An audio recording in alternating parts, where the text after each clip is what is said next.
I took 3 podcasters, put them in front of 3 microphones, and told them to talk about a 2-hour episode of Survivor 50. And by the end of this video, someone's going home with the million. What's up, everybody? Your boy, Mike Bloom here with the RHAP B&B, coming to you, not so live, but talking about a live tribal council in this episode of Survivor 50. I will drop the act right now because it's very clearly fitting a square peg into a round hole.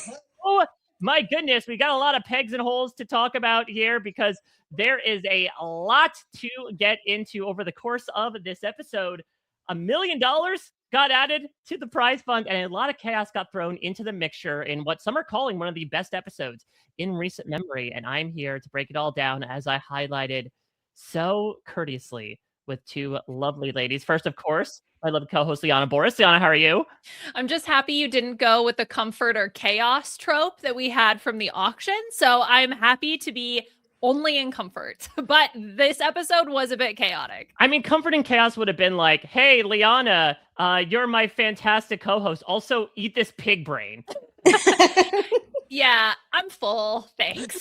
Hey, listen, no, you just boot and rally. That's what Cirie does. She comes back refreshed and smiling, much like our guest always does. I am so excited to welcome her in. She's more of a welcome presence even than Mr. Beast with a briefcase. It is from Survivor 44, the great Jaime Lynn Ruiz. Hi. Oh my gosh, I'm so happy to be here. I'm loving this season. The episode, 2 hours, insane. We have so much to chat about. I'm loving it. All right, well, let's expound upon those thoughts first and foremost, because, yeah, I think there has been a lot of, I would say, across the internet, perhaps mixed emotions for Survivor 50 up to this point. We'll certainly talk about, I think, a lot of acclaim behind this episode in particular, but talk to me more about your thoughts from the first 9 weeks, let alone week 10. Yes. Oh my gosh. We have so much to catch up on. So from the last 9 weeks, Wednesday is my day. I look forward to it, and it's like when Monday hits, it's like, yes, it's almost Survivor Wednesday, because as you guys know, I've watched Survivor my entire life. So I'm a teenager watching it, and this is like when the episodes come out brand new. And I really feel like it hits different for fans that have watched from the beginning versus like the pandemic binge watchers. It's just, there's so much more lore and nostalgia and just that feeling of just, oh my, it's like in my bones, this show. And so it's I love it. And the last, every week, I don't like any spoilers. I don't know anything. I watch, my best friend and I watch, the day, and so I watch West Coast time. So we're not even on our phones because I don't want to see any tweets. I don't want to see any spoilers. Anywho, every week I am screaming at the TV and so excited by it. And I know that there has been a lot of discourse, or just, with the celebrity stuff, with the country singer, it's very gimmicky. It does feel gimmicky, but I'm trying to see beyond that and really kind of lock into the players and being there and this opportunity that they have to be there. It's just I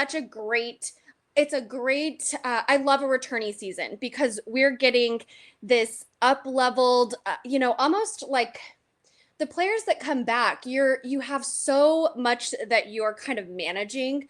You are managing like who you are, and then who you think that everyone thinks that you are, who production thinks you are. And so you're kind of just you're a different elevated version of this caricature of yourself, and I like watching that because it's kind of fun to see what people think that people want to see, so it's interesting. And then what makes the cut, what doesn't make the cut. I'm loving it. This last episode was the best episode of the season so far because it was less gimmicky. I love the twist, because I was kind of nervous, and I also think it's been interesting to see who they're bringing in. I fall under the group of people that would have rather seen, Survivor Legends come in versus the celebrity. So, but I'm rolling with it. It's like, this is, again, I'm trying to laser focus in on what matters are the players that are there and the ones that they got invited back, and now they're it is so hard to play this game. It is so hard. And I feel like people it's easy to be on your couch, like screaming at the TV like I am. But really, like episode 1, I'm sitting there bawling. Yes. Bawling, seeing, Cirie out there again, knowing like the just the torture that you put your mind and body through, even from not eating. I mean, it's so torturous and so it kind of, you start your healing journey when you leave the island, because it's just, there's so much happening, and it's a very cool human experience, but it is there's so many aspects of the experience that I wish were more emphasized, because you appreciate it. It's like, I'm bawling because I know how hard it is. Like, you're sleeping on the sand. I mean, they have hammocks this season, which that's a whole nother conversation. We never had hammocks. Don't tell that to those old school players. It's like,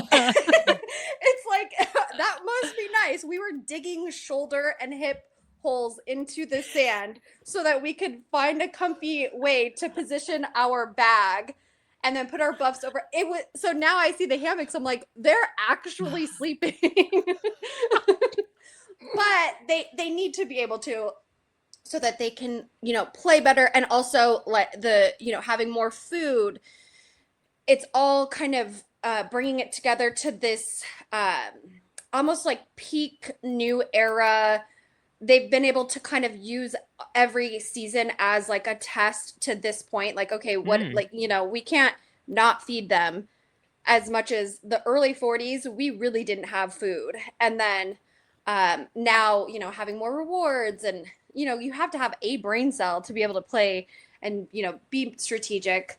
So it's just been fun. And I love, my heart leans towards the old school players, because just seeing them, it's just so nostalgic. Like, I remember where I was, seeing Cirie and Ozzy. I'm a day one Ozzy fan. Like, I feel like I've grown up with these players. So it's just so heartwarming. I love it. I'm loving it. I really, really am. Good. I think that's such an important way to view not only this season, but Survivor in general, which 100%. Are what are the parts that you do like? What are the parts that you do appreciate, and really latching on, as you said, to those moments, and really, taking that to heart, even though, certainly Jeff hyping up Mr. Beast when really Devens was the one who created all the chaos at Tribal might be happening, but still appreciating that chaos, right? Because that's the fun part. I don't know about you, Liana. Don't say that. Well, I got a whole U-Haul full of WWNBD, but when Mr. Beast do merchandise, ready to just sell to the nearest buyer. Can't wait. But no, I think that's an absolutely fabulous point. And I think that there's so much to appreciate about this season. But I did want to go back, Jamie, to something that you mentioned about, the players having to contend with so many different things. And this is true for any returning player season, but it does feel so much more prevalent for 50, maybe because there are people who have played so many times, people like Coach, people like Colby, people like Ozzy, of balancing who they are now, the perception of who they were, the perception of who they are now, right? And there's just like so many factors in play. So yeah, having that extra rice actually is very valuable, because you got a lot going on out there. Now they got a whole smorgasbord, literally, of stuff for them to down as well. So now it's going to make them swirl in their heads even more, just when the game is hopefully, as Aubrey has prognosticated a number of times, hopefully starting to heat up. Just heating up. Yes, it is. And it's, I think in with that same thought, it's almost, there's a direct correlation with the expansion of the internet, and the expansion of the fan base, and the expansion, the access to information. Mm-hmm. It was, yes, there were millions and millions of, I'm tuning into CBS on Wednesday night viewers back then. It was almost like this community, like you were all watching or like taping it on your VHS, like I always say.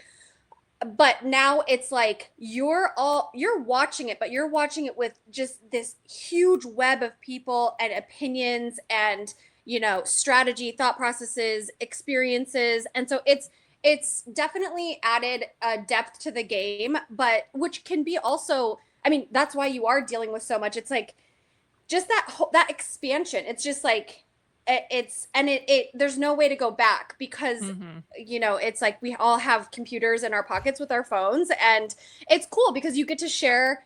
Before it's like you were just fighting with your brothers and sisters and mom and dad in the living room of like who you thought was going to win. And now it's like you can fight online about who's going to win or what move you loved or not. Everyone's your brother or sisters now. Yeah, exactly. All fight. Yeah, I mean, expansion is, I think, a really apt word to put the overall motif of season 50, both from a cast perspective, but also I think just like generally encompassing the franchise, right? Of like, okay, old school players, now you know what it's like to play in more of a twisty new era players, now you know what it's like to interact with some of the people who paved the way to where you are today. And I think that has really been one of the best serviced parts of this season is the ability to be able to, and again, I think maybe then it ends up with moments like Liana said of like, well, we've expanded so much, we're bringing in people who love this show and are now, fostering these new ideas that may or may not work. But I think even looking upon a moment as small as Cirie reading her loved one's letter, think about the fact that we have watched this woman for 2 decades, for probably 10 seasons of reality TV combined at this point, 5 different shows or something. I don't think we've ever heard her say really anything about her father. She said a couple things about her mother, but unless I missed something on the Big Brother 25 live feeds, which would be wild, right? If she said something and Jared's like, oh yeah, what's going on with grandpa? I mean, your dad. But that was such a beautiful moment. And it's something that, again, even all these years later, all these episodes we've seen Cirie play, we're still finding out new facets of her. And so I think it has also allowed, this is going to be a very odd term, as expanded as this season is for us, I think the players have allowed the experience to expand themselves. And I'm not just talking about the exorbitant amounts of food they gorged on this episode. It is. It's true. And it's, we think we know the players so well, but learning this new information about Cirie and how heart-wrenching it is. And I mean, the tears and knowing that it's also a different experience for them going out there because the length of time, they're only out there for 26 days, which ends up, the whole experience over a month without seeing your family. But it is, yes, I think it expands it. It adds such a depth to it by having, having these people who have dedicated their lives to playing this game. And it is a very hard thing to do, to really commit to that, because there are people that have entered the Survivor universe, played, and then they kind of just, make their way in life and leave. And, they could be a very impactful player and we never hear from them again. But for people to keep going and to keep, again, putting like the physical, like your own personal mind, body through this, and then also the aftermath. I mean, it's just really cool. And then also obviously the support of their friends, her family, hearing that, it just, yes, I love that added layer, and knowing that we have known her for 20 years and we're still getting to know these players. It's like, it's so much fun and it's so pure. And I love that the old school players are playing a new era game, which is very, very, very different. And not to be like so diplomatic, but I love them both for their own reasons. People are either like, I hate New Era, right? But I can honestly say after watching this season, it's like, okay, I actually love that they are kind of having to play a quicker game, and they're having to, you don't have the 3 days between tribal to build bonds and relationships. Now, then you can also say though that would disrupt the relationship building, which is a huge part of Survivor that you can't really catch on camera. Like, you don't really see those bonds, like the true, like whenever something doesn't make sense to me, I'm like, okay, they actually connected on another level that we didn't even get to see that combo, so it's like, I always so anyway, that's another reason I'm loving 50 is the new era, like you said, playing with the old school players, like what's their mindset? How are they, what do these conversations sound like for them versus then the old school having to quickly, like think quickly and know that like you're going to tribal literally tonight or tomorrow and again and again. Yeah. So it's been fun to see that. Well, I was going to ask, speaking of that, and you mentioned as a day one Ozzy fan, how are you feeling about Oscar in this Oscar the new Jungle Man. environment? I love Ozzy so much. A day one Ozzy fan.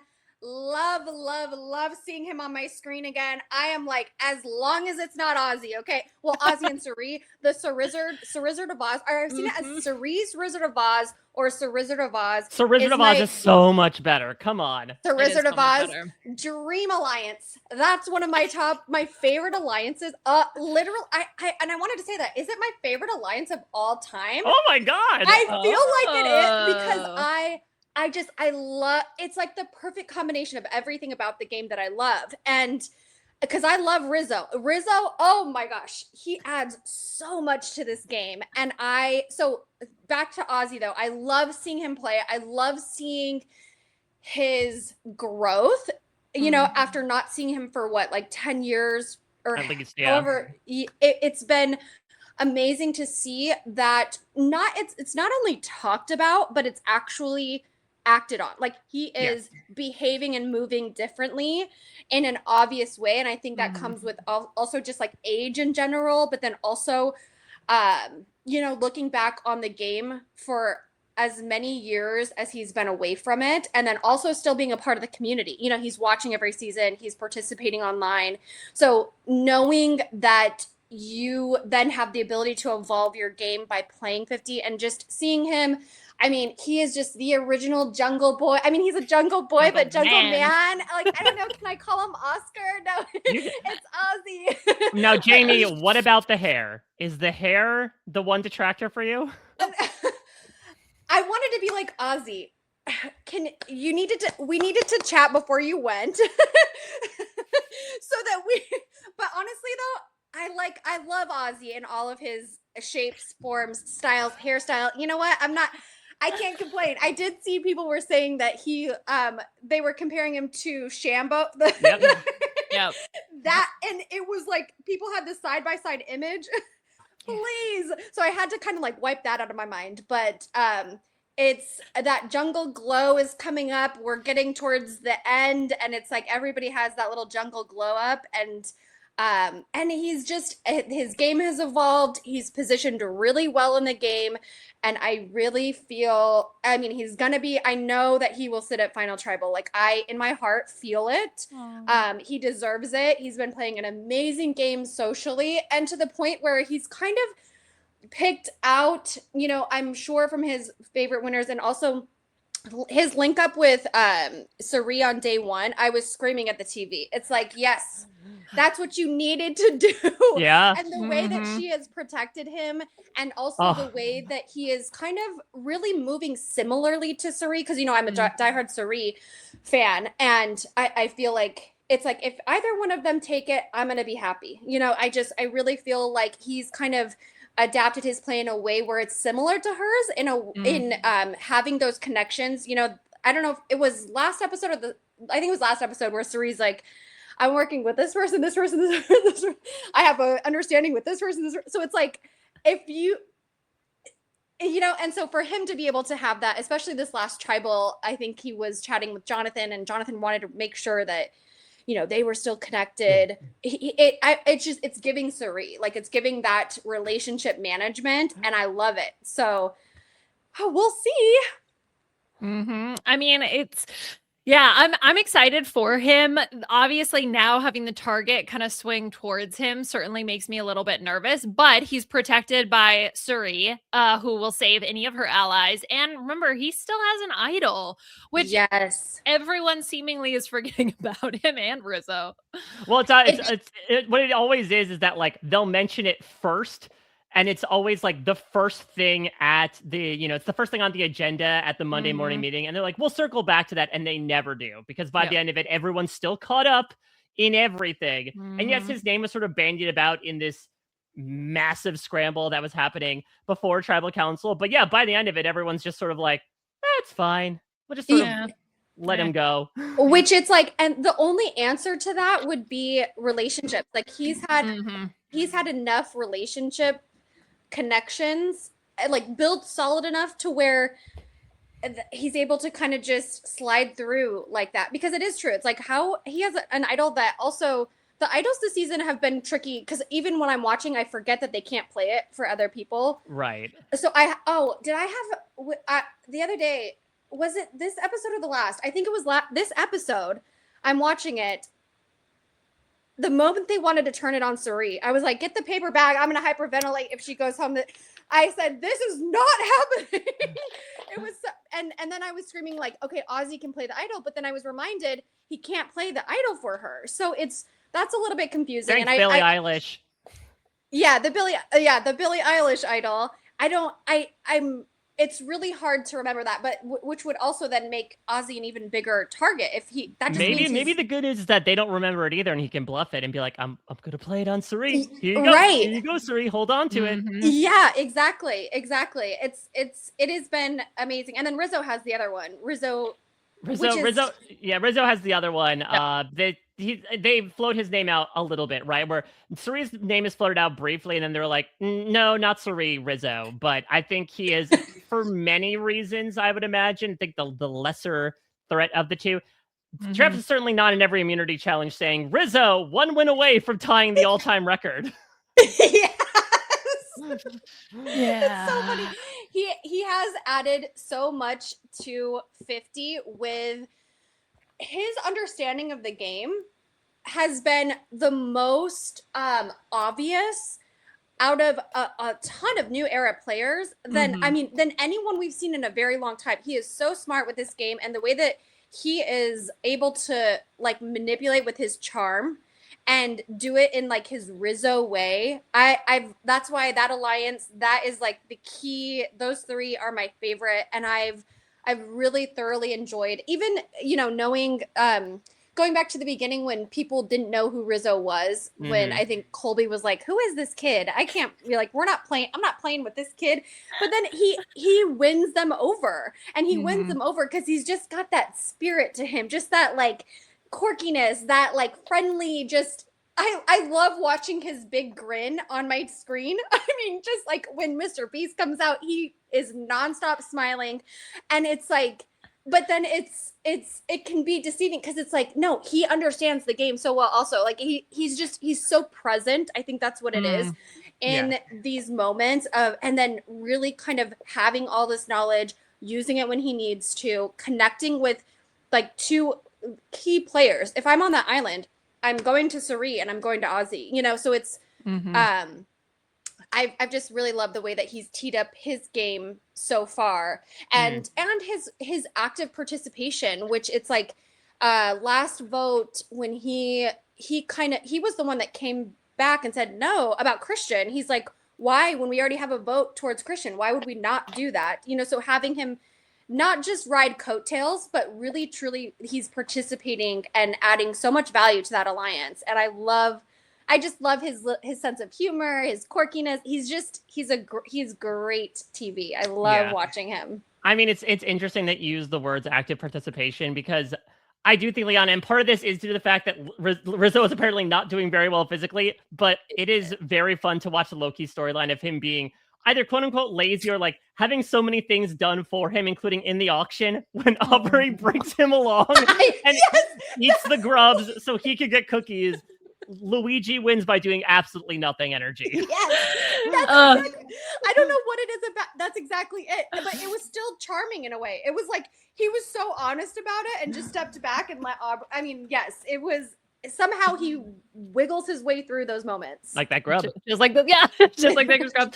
Well, but I think also, like, again, with him being such a seemingly magnetic personality, but now he's kind of gotten past that initial, ooh, this is an unknown, this is a threat, who knows what Rizzo's gonna do. I think the combination of his charisma with his lack of energy / his illness from having played 2 seasons back to back, I think it kind of makes him really endearing. And legitimately throughout the entire auction, I was like, someone feed Rizo. We need to make sure that Rizo eats something. Yes, he does. He has that like little brother energy where you just end up wanting to take care of him. Yes. He's just so pure.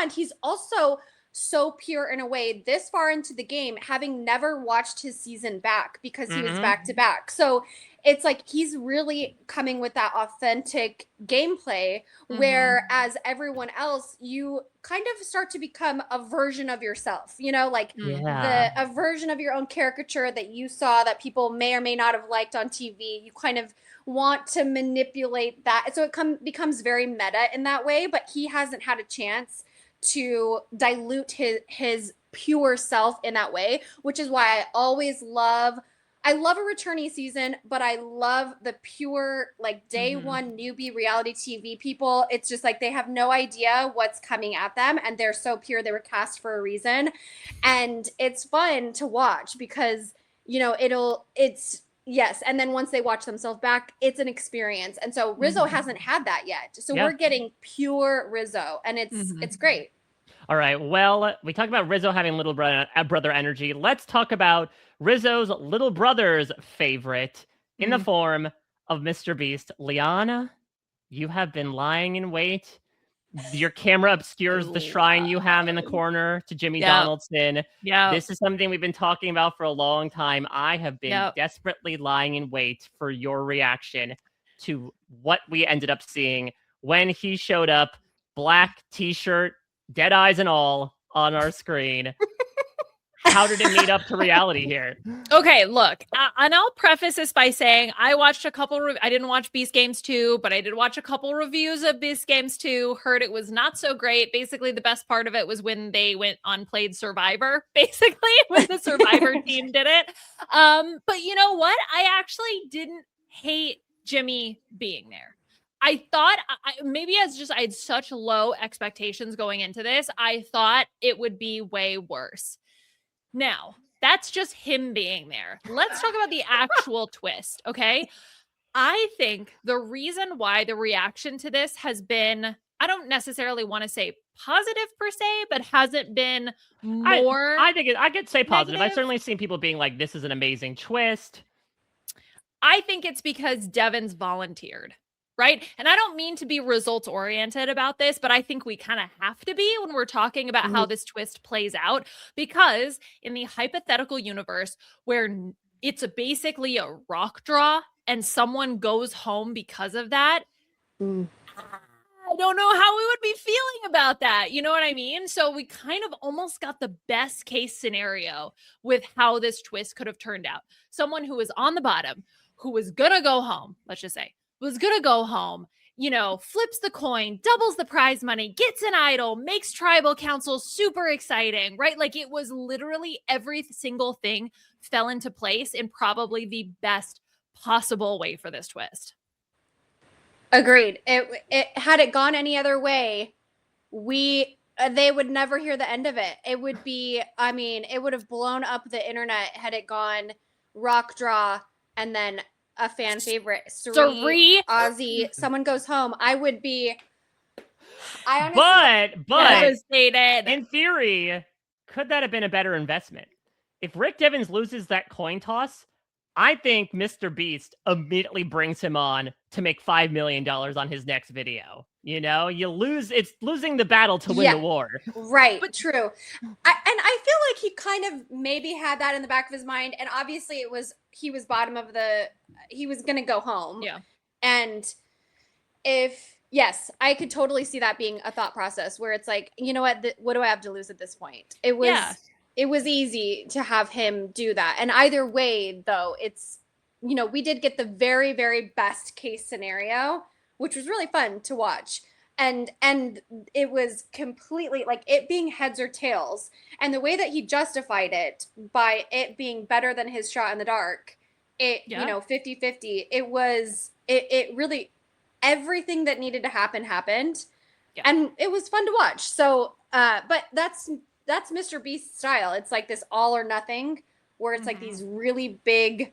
Jamie, you just came up with a much better name for the twist than Mr. Beast Super Beware Advantage. Like if you just call that's right, Mr. Beast all or nothing twist. Yes. Way better. Way better. Here's the thing. These twists are of course of mixed quantities. The one constant between them is I am pleading please do not go with the first name that's thrown out in the boardroom. Okay. You know what? Actually, in the hands of the fans, let the fans name the twist. Don't announce the name. Just say what it involves. Let people coin the terms. There's an illustrious community, as Jamie says, of brothers and sisters out there who are more than happy to come up with some sort of witty, chintzy nickname. And then you go with that. You don't need to necessarily say Mr. Beast's Super Beware Advantage. Yes, agreed. Yes. We need some polishing in that area. It's also not like a Beware Advantage literally just says Beware, and then you don't know what it is until you open it. He knew, like Rick Devens knew. I mean, I guess it was the Beware Advantage with the fact that with the comfort and chaos thing, like, was that the Beware? I mean, I guess the fact that it said secret? Beware on it, it was like, oh, do you want to do anything about this later on? Right. But also they didn't, it's okay. Yeah. Anyway, whatever. It didn't make any kind of sense. The one tweak I would have made to the twist is that instead of it being a rock, like if someone didn't volunteer, instead of it being a rock draw, it should have been a vote. That the tribe should have voted for then who was going to flip the coin. One, because it's actually super interesting, because do you vote for Rick Devens? Yes. Still knowing that he's going to, and that's what, Joe, which we're going to have to talk about Joe, but Joe basically, what does Joe do in that moment? Like, he wants Devens to go home. He doesn't want him to get the extra idol. So do you vote for Devens, or do you vote for somebody else who you're kind of like maybe more on the fence with, maybe an Aubrey, who is kind of the secondary target that like, okay, fine, if she stays and gets an idol, whatever. But, so anyway, I think that would have been the better one tweak, but all in all, like otherwise I thought it was fine. So I have so many thoughts about this, much like the many wrinkles that were involved. And another reason why Devens does it's because it's not just a better chance than a shot in the dark, but it also comes with an idol as well that he can utilize. And guess what? This is an idol, believe it or not, you can use on somebody else. This is a special idol for season 50 that Billie Eilish dare not put her name behind. It is that dangerous in the game of Survivor. But there is still this purist in me. We talked about this with the similarly misnamed Double Duos twist of like, there is still a facet in me as a Survivor fan that is always going to be like, I don't like special rounds. I don't like hey, we're doing something a little different tonight. There is something that's very strange about that in a format that has been so straightforward and, from my opinion, working for the better part of a quarter century. And speaking of quarter, I do think that the idea of someone going out on a coin flip as just a statement in Survivor is so tough. We have seen instances before where, like, theoretically people have gone out to coin flips before. I think of a woman named Janet Carbon in her Island of the Idols who, because Detective Dean flipped a coin, got an idol nullifier, she gets voted out of the game. And it also incorporates this idea that, yes, luck is something that is a fundamental facet of being successful in the game of Survivor, but it like really lampshades it and underlines it. So it as a principle is something I'm still kind of chewing over, like Cirie's charcuterie platter, in terms of like, does this feel like Survivor for me? But what I can say is that there also are twists over the years that, while does not necessarily feel fair or perhaps in conjunction with like what Survivor is as a concept, makes objectively good TV. Survivor Pearl Island is my favorite season of Survivor. The Outcast twist is fundamentally unfair, but it made incredible television and impacted the season. And I think that is the case here. And maybe Devens would have gone, maybe he wouldn't have, this coin was involved in the first place, but it created spectacle. And I think that is something we have not seen at Tribal Council in a long time, sans the, Colby riding off into the sunset one last time. Tribal Councils, we've made jokes many a time, Leon, on this podcast about how modern day Tribal Councils just feel like kind of, Chat GPT metaphors and vagaries to make sure that nobody plays their shot in the dark. But this, granted, came at the end of what was a very fun evening in general of Rick just blowing up Jonathan and Stephenie's spots. But you do have this big sight of this guy, one of the biggest daredevils in Survivor history, deciding to jump over the 15,000 motorcycles that was flipping this coin that could have eliminated him in this game. And it created this big moment where everyone, with maybe a couple of exceptions, are exulting in glee for the guy that, again, it's like when Caleb played a shot in the dark that, like, they just wanted to get rid of this guy. And they're like, I could kiss you, man. You just doubled the prize fund. it was such a fun moment that kind of had everybody kind of dropping the guise of a game for a second and being like, oh my God, this is really weird and cool. And I think the fact that ultimately, I don't know, I still don't know if it would have been the sole determining outcome in this vote. I still don't know, based on what we saw, if Stephenie was not already DOA going to this tribal council, if not when Rick kind of, hangs her out to dry from a manner of speaking. And so as well, it doesn't necessarily screw up the game in any major way. I guess Rick does have an idol, but I want that, considering that, as you mentioned, Jamie, the idols have been doing low-key bupkis this entire season. The players have been doing the heavy lifting instead of the idols here. And so I did enjoy the product that it resulted in. Whether or not, the actual twist itself could work on another season, it worked perfectly with the right people in the right situation right here, right now. And to go back to your earlier point, Liana, of, okay, what if nobody did it and there would be a rock draw? There was not going to be a rock draw. They were offering way too much. I mean, think about this, though. This is, Stephenie herself told me that she was almost going to flip the coin. It's this idea. It's this idea that because A, there's so much on the table, and B, it's this almost get out of jail free card for anyone who feels on the bottom. I think they apportioned this out where they knew it was worth flipping for. They knew, okay, we're offering enough that we know there's going to be at least one person who feels they're on the bottom to step up and do this. Now, granted, maybe they didn't think that Rick would immediately shoot his hand up. He'd maybe give like 30 seconds of thought. But I honestly do believe when they were conceptualizing this twist, they threw the rock draw thing in as like, okay, maybe it would happen. But I do think they legitimately believed, between the cast that they brought in, as well as what they were offering in exchange for the person who did succeed in the coin flip, they knew someone was taking that. Well, and I think a rock draw potentially incentivizes people to like push someone to do it if you don't want to be part of the rock draw as well. So I do think that, there's maybe not in the fine print, but I think maybe some subtext of how the twist comes across that might lead to one result versus the other. But yeah, I mean, look, I think for season 50, you want to go big or go home kind of energy. This worked perfectly because the risk was worth the reward. And this was my huge gripe with last week, where the risk was not worth the reward for what Christian had to deal with. Whereas here, this is where it's a better balance. And so it feels more satisfying. And even from the players, Mike, like to hear you say that even Stephenie was considered, multiple people. I think Rizo also was like, I don't want to flip the coin. And Cirie was like, absolutely not. So I think the fact that there was that allure to it, then that means that's a good twist, because it means that that's something that people like really want and are interested in doing, which can help make for better TV. Yeah, I think it's, I am on that same side of like the Survivor purist in me. Everything happened exactly how it needed to. Had it not, it would have been bad news. Yeah. And also, and I say this because I know that Jeff just wants to, be humble. He mentioned something like this little show, but it's like that.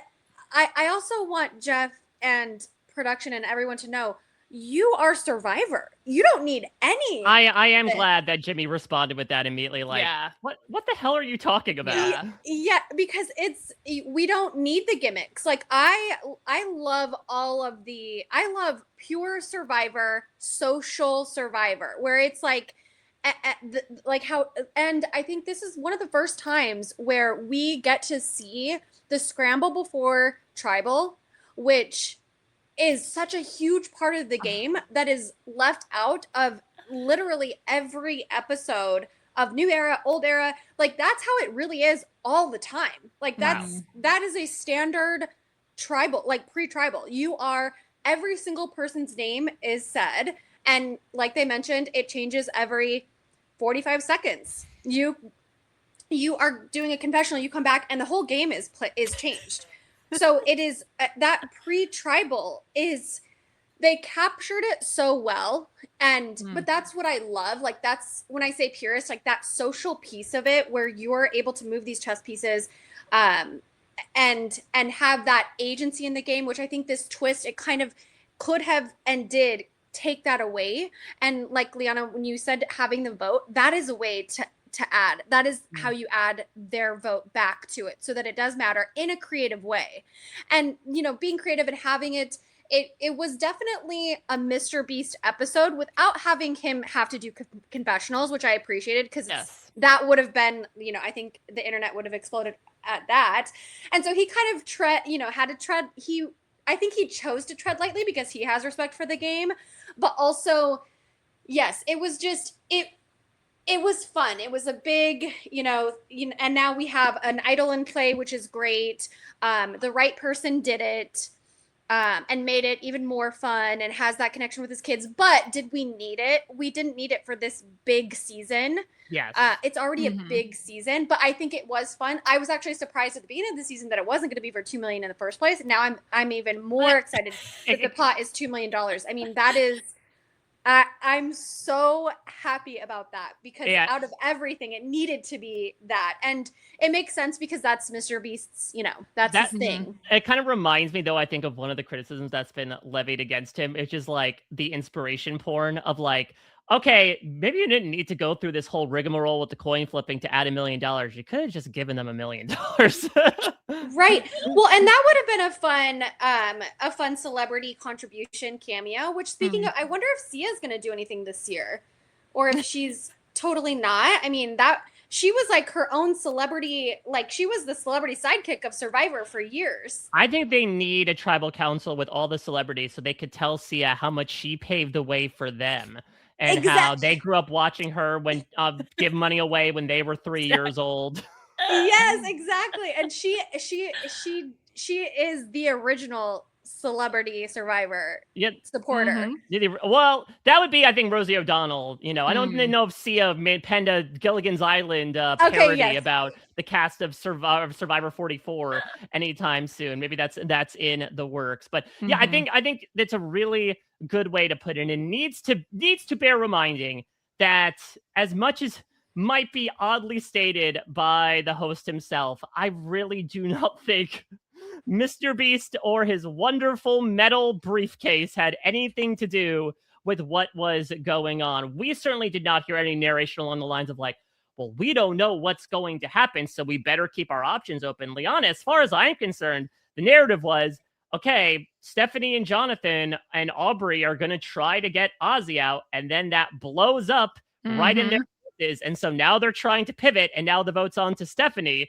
I have heard nary a thing about like, but we better make sure we say 7 different people's names in case a special twist is involved in that briefcase. Yeah, that was what was so funny. I mean, yes, some people did bring it up, but we don't know what's going to happen with Mr. Beast. But then the second piece of that was, but we should still have a plan. Right? Like, in fact, almost it felt more imperative to have a plan going into this in case there is some chaos, like something you can fall back on, right? Of like, no, guys, don't worry. Like, we agreed. This is our primary. This is our secondary. I mean, really, the chaos, and Jamie, you brought it up too. Like, I'm so happy that they showcased so much chaos going on before Tribal. That coupled with Devens just blowing up Stephenie and Jonathan's spot, that whole piece, like, I loved that part of the episode so much. It was just an absolute joy to try to watch people navigate. And what we rarely see on Survivor, there's so much subterfuge, right, on Survivor, where you're lying to each other's faces and then you're kind of like, yeah, I know they're lying, but like, whatever, we're gonna play together. There was a lot of, Stephenie went up to Cirie being like, hey, I heard you're saying my name. Ozzy going up to Jonathan, hey, I heard you're saying my name. Devens going like, yeah, they said your names.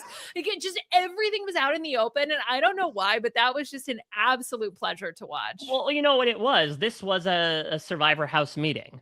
This was Devens being like, let's clear the air, everybody. Here's what I heard. And then everyone's, chirping at one another. Everyone's going to their different corners, trying to recall things. And then it led to, again, I don't know how live this tribal council was. I don't know if I necessarily agree with Jeff that is the best live tribal council in Survivor history, but it led to some fantastic moments. Like, everyone's huddled around in the corner and they talk about, okay, let's vote for Stephenie. I think it's Emily says like, well, she has an extra vote, or she has to steal a vote, and Tiffany just goes, well, she can't steal all of our votes. Yeah. Or I think when Jonathan leans over and is like, all right, what are we doing? And Emily's like, I'm voting Aubrey, and then she walks away, and Jonathan's like, that's bullshit. Like, like, I can't believe anything you say. There was just a lot of these little fun, quirky moments. Again, this cast, I really think, is a lot of fun, and they work surprisingly well together, as you were mentioning before, Jamie. And I think this episode's a perfect example of that, where they didn't necessarily need all the bells and whistles here. You kind of just got to give them the cardboard box, and they can create a rocket ship out of it. Yes, exactly. The players really stood out. And I think if you watch Survivor for that, they did run that tribal council. It was, I think the Mr. Beast, it was looming, but it wasn't... That's not what caused the chaos. And for everybody to finally get to see the intensity of like a pre-tribal scramble, it's so fun, because how can you keep track? And then having it be the live tribal where you have the scramble, but instead of running across the jungle, you just have to run across, to the other side of tribal to have the conversation. And I did love all of everything that they kept in there. And then I think at the end, Jonathan was trying to clear it up with Ozzy. He's like, I wouldn't say that. There were so many side conversations happening. And then Emily praising Rick Devens for doing it. It was, I love the way that they put it together for such a fun tribal. It had to be, and then also having Rick Devens stand up. I loved that. That felt like old school Survivor. Like, let me just throw the grenade. I'm going to blow it up, just like he mentioned earlier in the episode. And he did in a way that is how Survivor is played, where you have this information. And if you can say it first, then everybody there's something in your brain that just makes you believe that person more. So now everybody has an uphill battle against what he was saying, even though you might have a trust or a bond, because he said it first that he might have, throw, if it's Ozzy and Jonathan, whatever it was. Right. Like he volunteered the information. So you're more likely to trust in pressing someone to reveal it. Yeah. Yes. And he was very assertive he said, and I'm telling the truth, and I'm telling the truth. And so because he was loud and confident with it, I feel like that and we'll see in the next episode if it carries enough weight to kind of make him step back, even though he's a target now that he has an idol. I just loved the way that played out, and he was brave enough he had to do it because he was obviously at the bottom. So it was, that is an example of not playing scared. He came to play, and he made it interesting. Yeah. I think that Rick is such an intriguing player in that he does seem to operate sort of under the mentality that he actually espouses in the last episode, which is that he treats every day of Survivor like Drew Barrymore characters in 50 First Dates. That he wakes up, the day starts anew, the sun rises, it's a new opportunity to just sort of rebuild, forget what happened last night, let's see what we can work on today. And so he very much operates, especially this season, from the mentality of like, whatever is going to keep me safe tonight, I am going to do. Oh, there's that fake idol that I planted. My name's being floated out. I don't know how many people are voted for me, but I guess better grab it now, even though everyone then tells him afterwards, like, you didn't need to do that. We weren't voting for you. Here, it may have been the case. Again, I don't know if it would have been necessarily a slam dunk vote against him, but still he's like, if there's one iota of there being any sort of danger against me, let me take the risk right now and reap the consequences later. Well, and I think part of what Devens has talked about, not only in previous episodes, but especially in this episode, when he gets his letter from family, where he talks about joy, right? Like having fun while playing Survivor and cultivating that joy and like going out there and doing something. It was a confessional he had in this episode where he was like, I want to have fun. And if I make a smart, fun decision, great. If I make a bad, fun decision, great. Because I'm having fun. And I just thought that confessional was just so wonderful. And to have somebody play like that is just really entertaining. Especially, I think what makes it even more enjoyable is having Joe as his nemesis.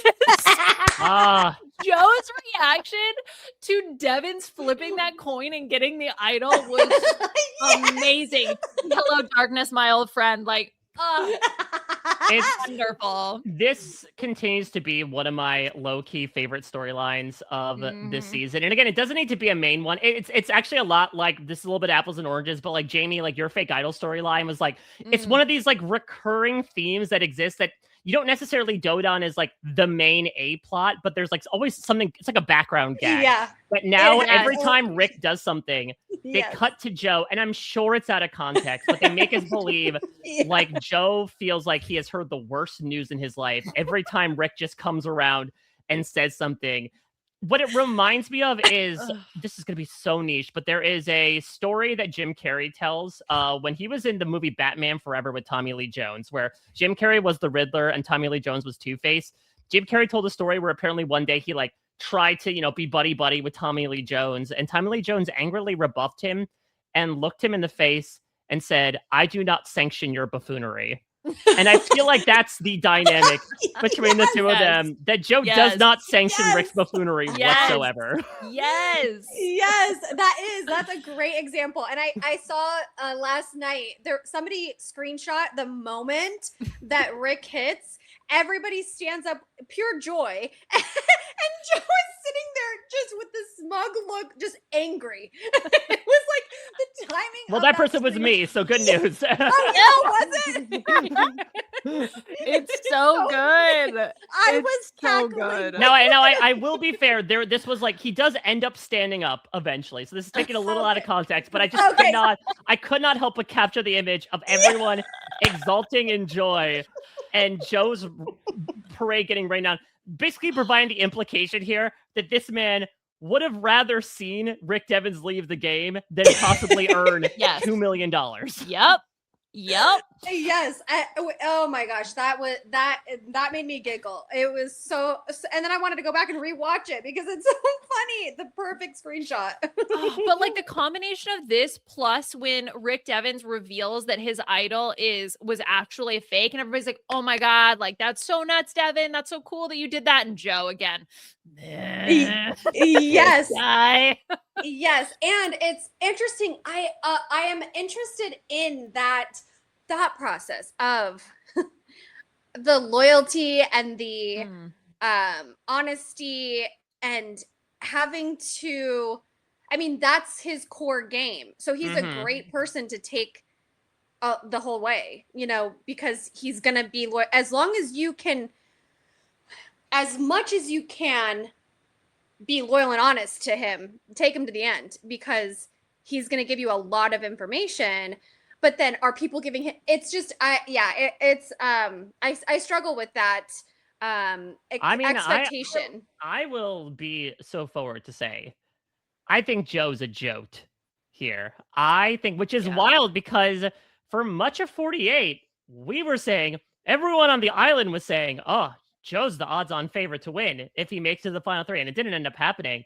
But I really do feel like, especially hearing stories like Stephenie has said in her exit press about how like Joe apparently was even more apoplectic towards Stephenie for not sharing her steal a vote than he did toward Rick Devens for doing anything in his existence. Where Stephenie apparently said he was furious about the fact that he did not tell her about the steal a vote, which she only did because like Cirie told her not to, basically, to the point where apparently, obviously Joe and Jonathan vote against her. It's unanimous, but Joe only told Stephenie that she was going when Jeff was bringing the urn with the votes.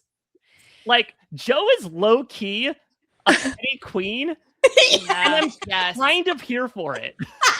Yes. Yeah, I've seen this a few different places, but basically this idea of Joe rediscovering the concept of lying, like every time somebody lies to him and is just simply aghast at the fact that somebody would do that. He is fascinating to watch.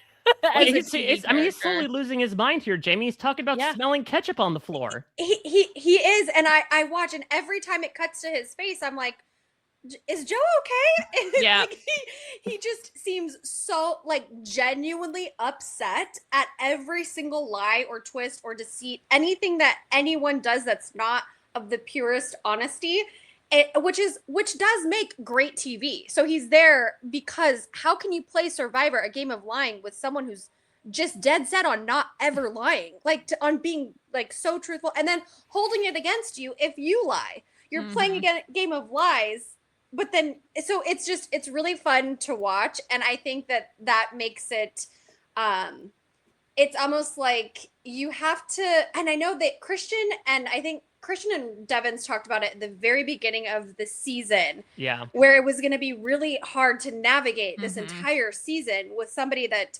is not, because then what are you really contributing to the game outside of just getting mad when you figure out a lie, So it's been really fun to watch, and to have it's every scene with him in it. I have a giggle because it's like, you are playing Survivor, and I don't know if there's ever been that true honesty. And I will say, even from my season now, it is, when you get to be truthful, like you're lying, and then when you get to be honest, it feels so good to be honest because it's so the opposite. You're playing this real life game, and to me, it's like I fall under the category of like Survivor is a game.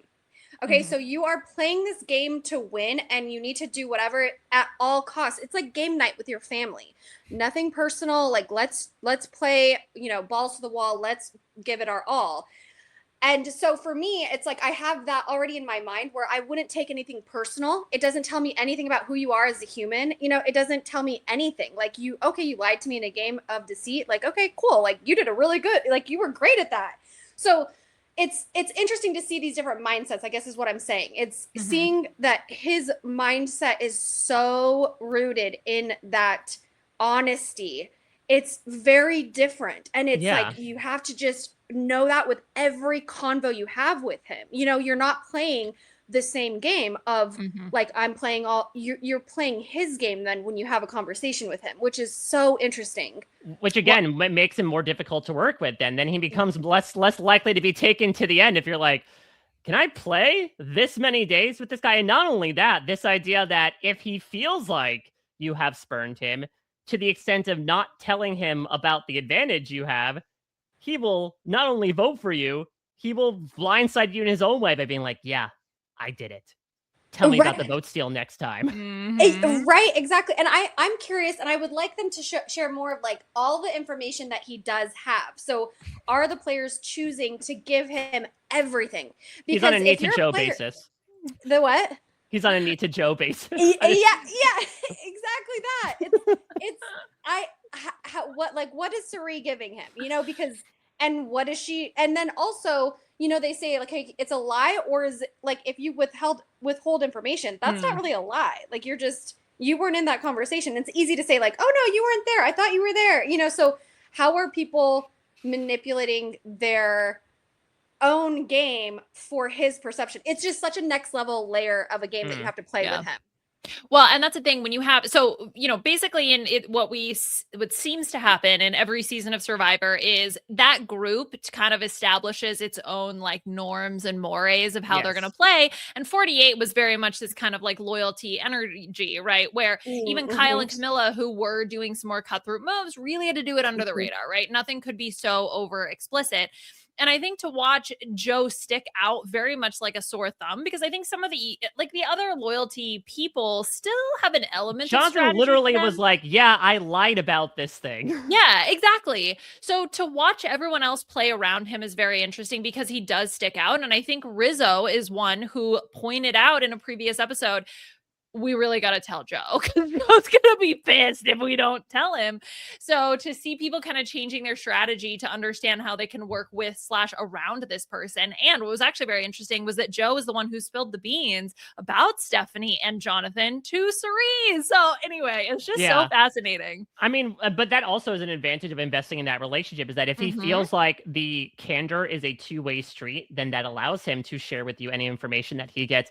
But what it really reminds me of is if you are a kid who grows up in like a militaristic household, very strict rules and regulations from your parents, and then you like have a sleepover at your friend's house who like doesn't give a fuck, and you're like, this isn't like we have to go to bed at 9. We're not allowed to have sweets after 7 o'clock. We can't watch any channels that are not basic cable. What are we doing? This pandemonium. Like there's just such a weird law, like you said, Liana, like Survivor 48 was its own society. There was a social contract that was made. It's a brand new social contract for 50. But what's so interesting, as you mentioned, Jamie, is that you would think the arc would be reversed. That the first time out, a person would be more rigid in their thinking, and this time they're like, all right, I have to open my horizons and realize that I have to play this way. Like Jonathan. It almost seems like Joe has more so reinforced. He's put steel doors in front of this bunker he's built for himself. Yes, exactly. The wedgie from Kyle and Camilla. It's in his own Joe way because, Coach does it in Coach's way, his integrity, honesty type way, where we know that is not necessarily the case. That's like, I'm going to say that I'm honest, but then also like, these are my rules that I play by and this is why it's okay. Whereas Joe, it's like, it's very cut and dry and very simple with, what is acceptable or not. It's like, having him be so so rigid in his dedication to being honest. It's like that that growth of, this is like the season where he can look back, and because like you said, Liana, it's not with a society that is agreed on that. It's going to be him looking back on 50 and seeing like, oh wow, these people navigated in this way, and what can I do to, and I don't even think that there would be that, I was going to say a character growth where he would grow into like, now I'm back for 55 and I need to really tell some lies this season. And this is he always going to be one season behind in his growth arc? Like where he can, that's going to be his villain era, where he enters the villain era and he can come back and start lying. And he learned from 50 that, hey, if I want to win this game, I got to play. If I'm going to play with the big boys, I got to lie. And it's so anyway, but then it's like, I'm like, why am I wanting somebody to lie? It is low key one of the funniest parts of season 50 is just watching him. And I feel bad because it sometimes doesn't seem unhappy, but maybe it's because, again, he misses the smell of ketchup on the floor. Can I talk about that moment for a second? Because it's like, you know what? That was the ultimate comfort in chaos, was like, okay, you get loved ones letters, but the chaos was the reminder of Jeff Probst awkwardly describing family love to people, where it's like almost like going to a timeshare, where it's like, I'll get the free meal, but I have to listen to this guy be like, so what does mac and cheese remind you of right now? And you're like, oh God, oh no.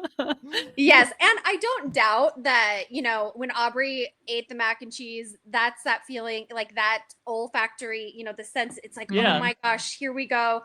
This reminds me of home. And, it's easy to latch on to that. I mean, that was just, she kind of, she laid it out so easily for Jeff to make that a very like a thick roux. Yes.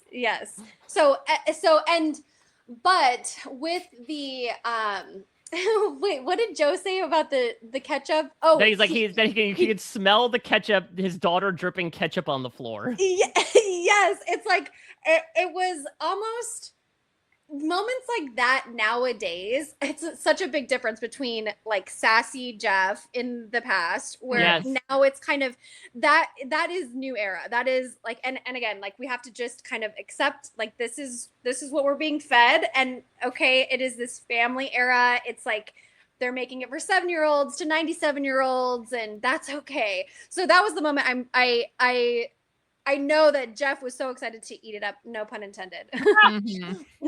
Well, I did overall really enjoy the auction. I feel like there wasn't that weird twist where it could end at any time. You're going to lose your vote. I'm happy that we kind of got that out of the way. For all the comfort or chaos, which, by the way, the fact that when Jeff had originally explained it and everybody again just looked at him like, I don't know what you mean. And Jeff had to explain, it's good or it's bad, people, okay? Well, again, which goes to show a name is everything. Yep. And also comfort and discomfort is right there. Yeah. Latin is not a dead language, folks. Yes. And like you said earlier, Liana, about, or just like the structure of it, even with the Mr. Beast coming in, it was, we're sitting here and having to pause it and rewind, like, wait, what is it? What is this? So now we're going to tribal. I mean, just the way that it was, if we are making the show for 7-year-olds, it was very hard to follow. And so it needed to be, I mean, even more black and white, like organized. And with the Mhm. auction, I will say, I don't, do we know, did any of the players say that something that they bought wasn't shown? Because I'm sure that was the case. Like I think people had said like, oh, Joe, such a stick in the mud, didn't spend money at the auction, but I think he posted on Instagram that he had like bought a steak or something. So I I'm was sure. I mean, wondering. we saw a good amount of the items, but I imagine there was a lot of them. I think they had them fed, and I guess in Cirie's case, like well groomed as well by the end of it. Yes. Okay. That was my question, because I know that it's always a condensed version of it, but I, in my mind, had thought, well, if I'm not buying the auction food, if those that didn't buy, because I don't think, did Tiff buy something? I'm sure. In my, yeah, I'm in sure my she mind, did. I always have this conversation of, is the food really a reward? If you're not eating, you are going to have really bad diarrhea. And so you're committing to the diarrhea if you're buying that food at this point in the game. So if you're okay with that, and you are okay with having the worst night after this great meal, then go for it. But so in my mind, I'm like, oh, I wonder if Joe and Tiff, if that's part of their strategy, because they don't want to be throwing up and having diarrhea later. So was this But- the ultimate litmus test to almost pre-vet who would flip the coin? If you are taking the risk on your digestive tract, you could certainly risk your own game by flipping a coin and worrying about the consequences later. Right. Exactly. Because it is hard. It's so tempting and it's so delicious, and you're talking about food nonstop when you're there. But is it worth the aftermath? I don't think so. Well, that was when Emily got that big milkshake. That was the first thing I said was, "Oh no!" And then she goes, "Oh no!" Yeah, it's about to look the same consistency that it went in. If you catch my drift, coming out right away. Yeah, that's brutal. But, but was fun. I also loved the more non-food items. So then, Jamie, if you're to your point, if you're not going to go in on that, then do what Cirie did, which I low-key love, that what we saw Cirie be able to buy was basically akin to her like stopping at Whole Foods and Bed Bath & Beyond on the way home from work. Like, well, I'll get a blanket, I'll re-up on my mouthwash, I'll grab like a PB&J snack for the road. Yes, I loved that. And it gets chilly at night, and if you're not sleeping, that blanket is really valuable. I did have a question on they were allowed to share money too. They were allowed to share money, but they couldn't share items unless Jeff made it. So if there was like if there was a big ticket item that people were going back and forth on, they could have pooled money. I don't know if they necessarily did. At least we didn't see it. Yeah, because I was wondering, I was trying to do the math on what she spent, because I'm like, oh, she's buying everything. Because at the end, they all had to pay $20. So I didn't know if someone gave her $20 or what the math was. I'll loan you 20. You owe me later. Yeah, exactly. Yeah. But it was fun. I love the auction, and I do love I love the chaos ones, like with the grub. It's so fun. Well, you ate the worm famously, so you would have been down for it. Yes, it brings me back to old school. It's very reminiscent of that old school vibe where it's like, you're out there, what are you gonna eat? Can you do it? Yeah. And Aubrey she was amazing, the way that she just dominated those grubs. Well, and that's the thing too, that, oh my God, I didn't even realize how badly I missed it. Because first when Jeff said chaos, I was like, what shenanigans? What shenanigans? And I was like, great. Jonathan eating that nasty sea slug while everybody chants total package, total package. It was such a fun, good moment. Like that's a way to introduce chaos or discomfort, I suppose, in a way that like is entertaining and enjoyable and doesn't make me just mad and frustrated at the game. So I was very, very happy that happened. But also then he Ralph's like, 10 feet away from where they're eating? He got it down. Jeff said he was good to go. All right. Yeah. But I also loved as well that essentially they combined like, all right, comfort is an auction. Discomfort is a gross food eating contest. Basically. It's like, okay, I guess we can bring both of these old school elements back at once. I suppose do a new mashup of the two. Exactly. And better than the alternative of randomly losing votes or, exactly a scarier chaos. That's the thing. Yeah, that's the thing is that I compare this to Jeff competing in the challenge last week where it's like, it's low stakes. Let the players create their own stakes, not the stakes that Joe was digging into off camera. And so then you create these more playful opportunities to let the cast banter with one another, because then they know when it is low stakes, when there are no game implications, then they can have fun with one another. And we saw that last week, and we saw that this week as well. And I think that's when the cast chemistry works best. And again, I'll say it before, it happened for like a hot second when Rick won that coin toss, where like everyone kind of let down any feelings they had towards each other or him in that moment, and except for with a couple of exceptions. And they're like, oh my God, this is amazing. Yeah. And those are really cool for me, because again, it speaks to that celebrational aspect, and it allows these people to be there to do what we want them to do, which is to interact with one another and make good TV together. Yeah, 100%. All right, well, let's move it to someone we actually haven't spoken about quite a bit, but someone who got flipped out, I suppose. Rick flipped, and she was out in the form of Stephenie LaGrossa Kendrick. SLK was SOL at the end of this episode. So, Jamie, as someone who has talked about being an avowed old school Survivor lover here, what were your thoughts on Stephenie? Because perhaps if we're talking about the Ozzy mold of someone who came in and was looking to very much modify their usual style and has successfully done so far, Stephenie might be at the other end of that particular spectrum.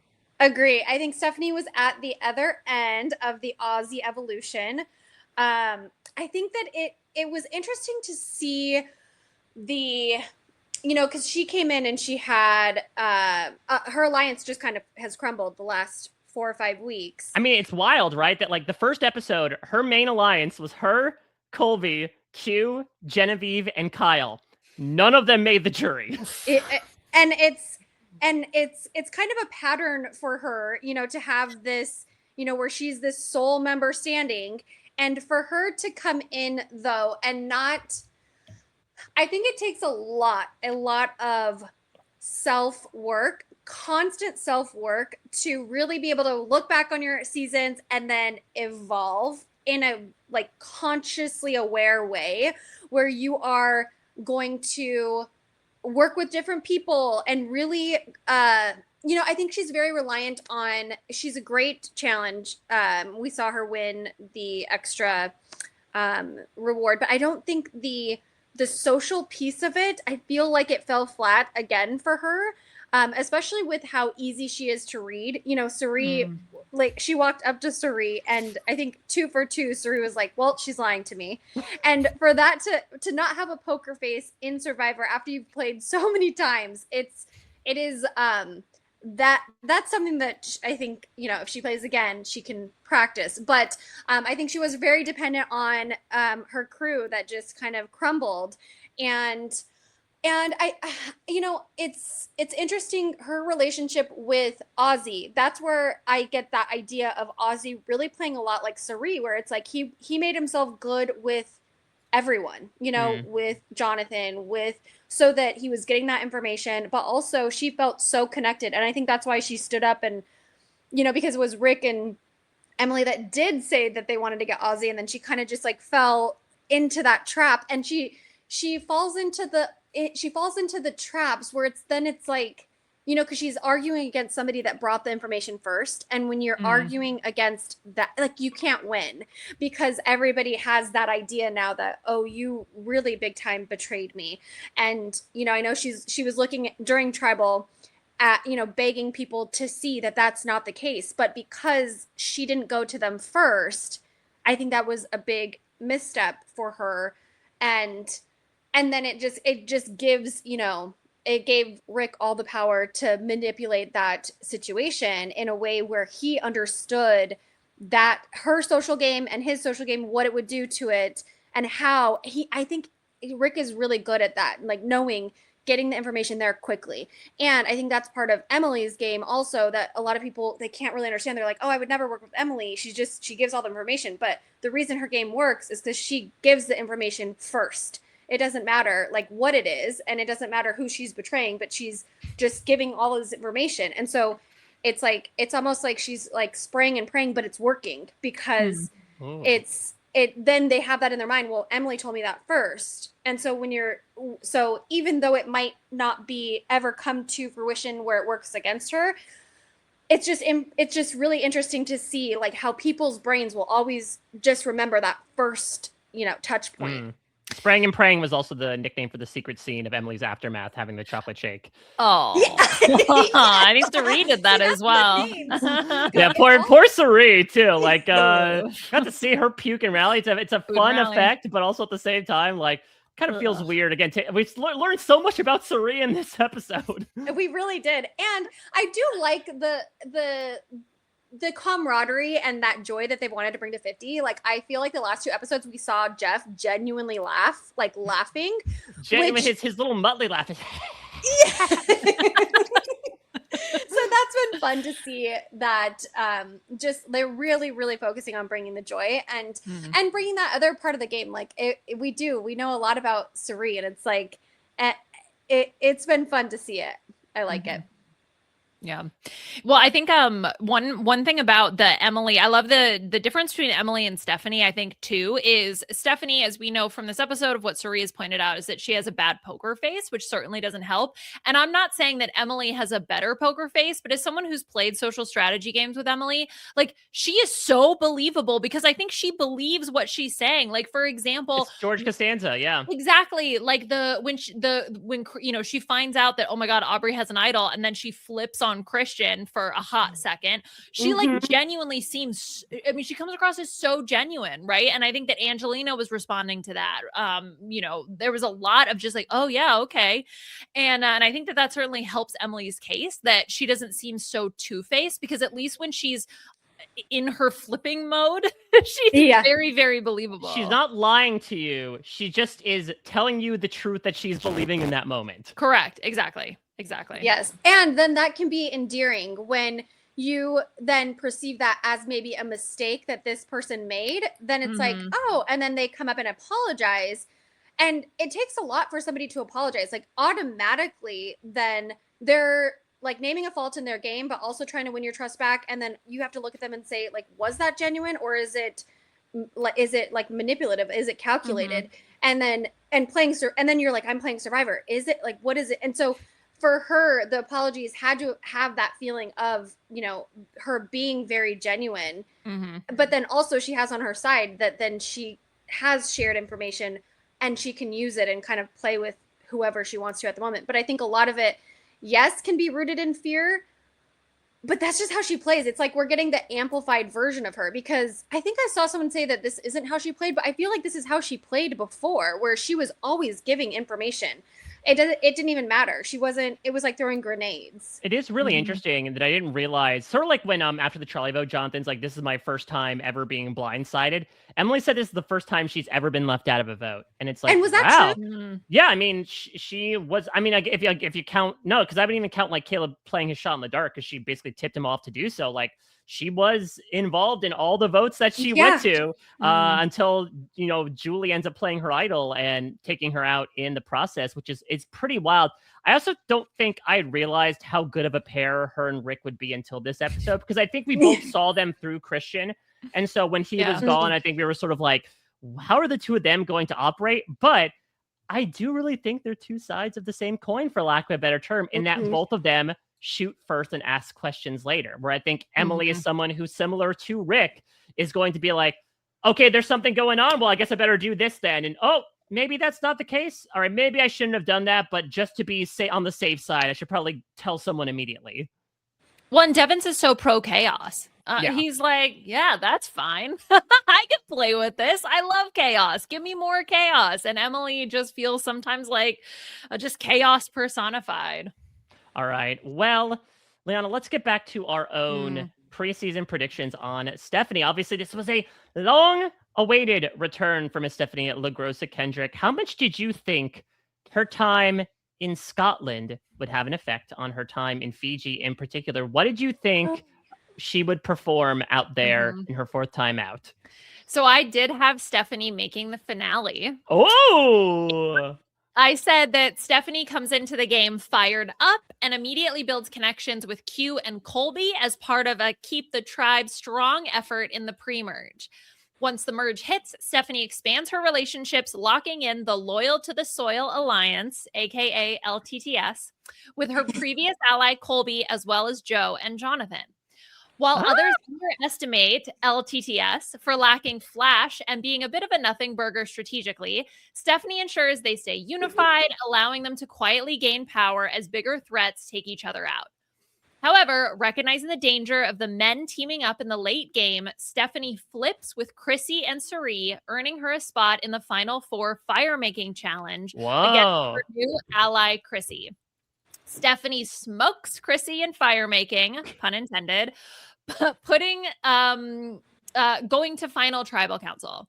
At Final Tribal, the stigma of LTTS lacking strategic acumen becomes a central theme. Stephenie does nothing to help her case, continuing to argue that loyalty and winning fire should be enough to win Survivor. This falls on deaf ears, and she receives 1 vote at Final Tribal Council from Jonathan. Oh. Her ally was LTTS, obviously. Jonathan, Joe, and Colby. Loyal to the soil. Thank you very much. Patent pending. And enemy is the jury. The jury? Yeah. For the second time in her Survivor career. Okay. Interesting. Well, I had, perhaps, for lack of better term, Stephenie in a more dislocated position in this game. I had her going pre-jury, actually. So I wrote, oh my God. Upon starting the game, Stephenie will immediately link up with Colby. In a scene with eerie parallels to heroes versus villains, she'll remark how she doesn't know most of the people they're playing with. But that will be the last thing we hear from Stephenie for quite some time.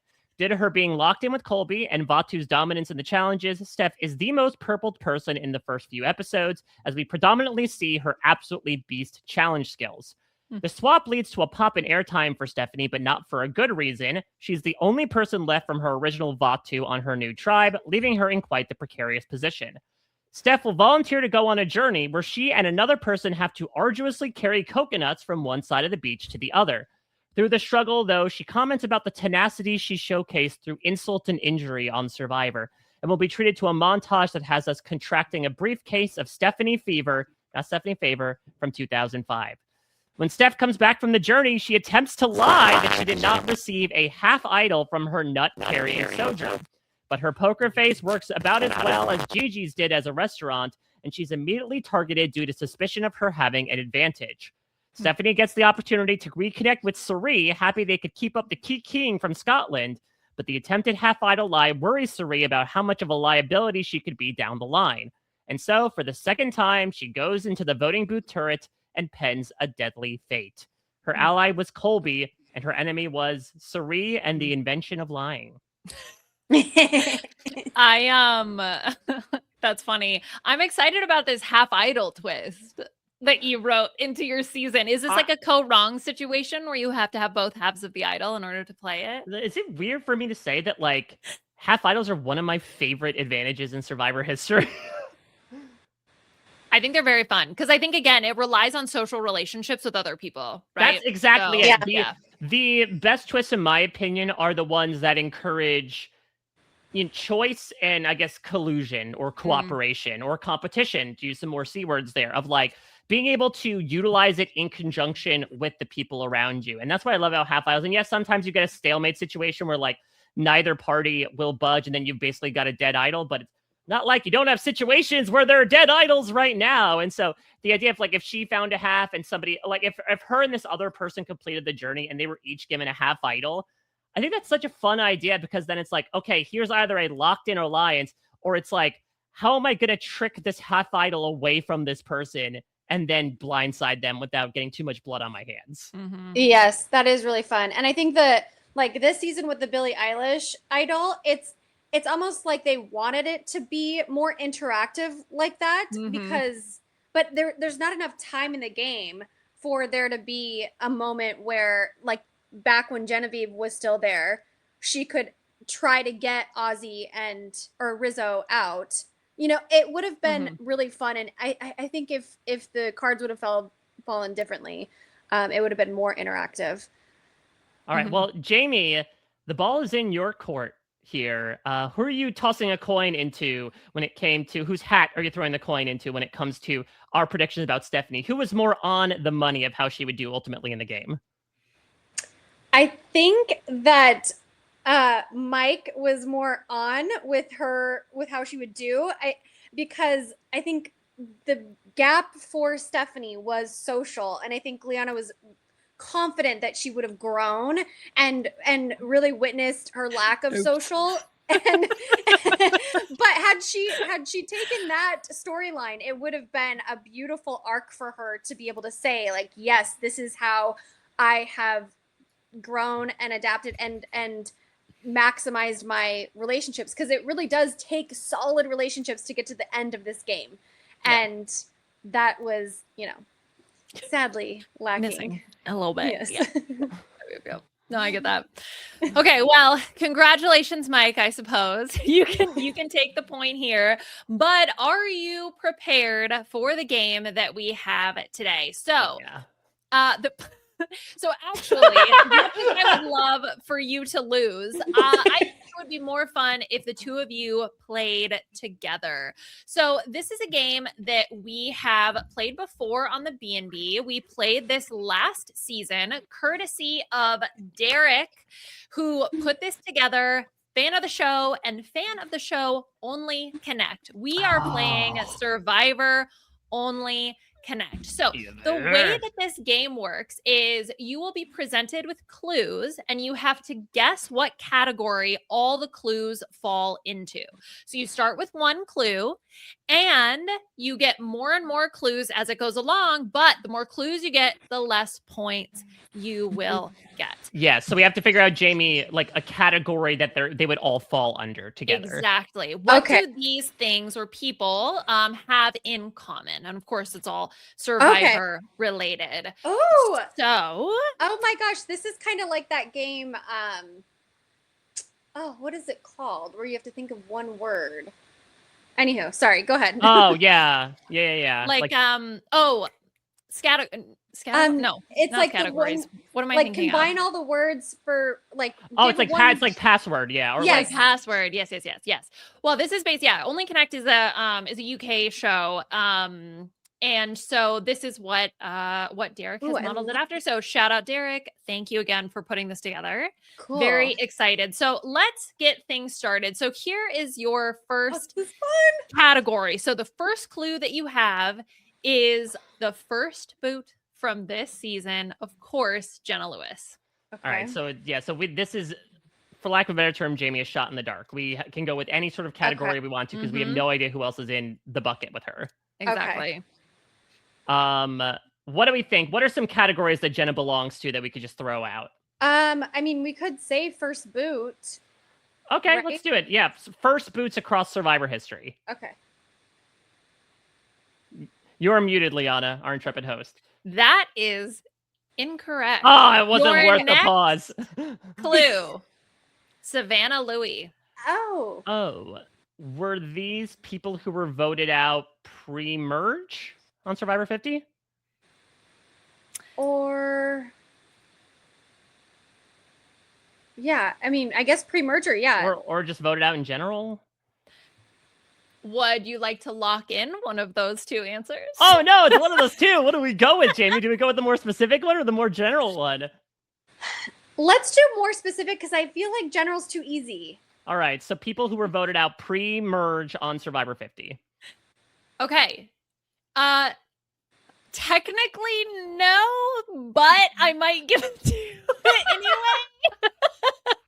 Okay, was it people who were voted out on Survivor 50? Yes! It was the general one! All pre-jury, but it was players voted out of 50. I'm going to give it to you. You guys get 3 points for the first question. Okay, cool.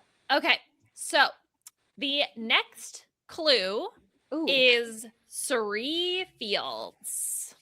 Oh boy. What do you think, Jamie? Let's see.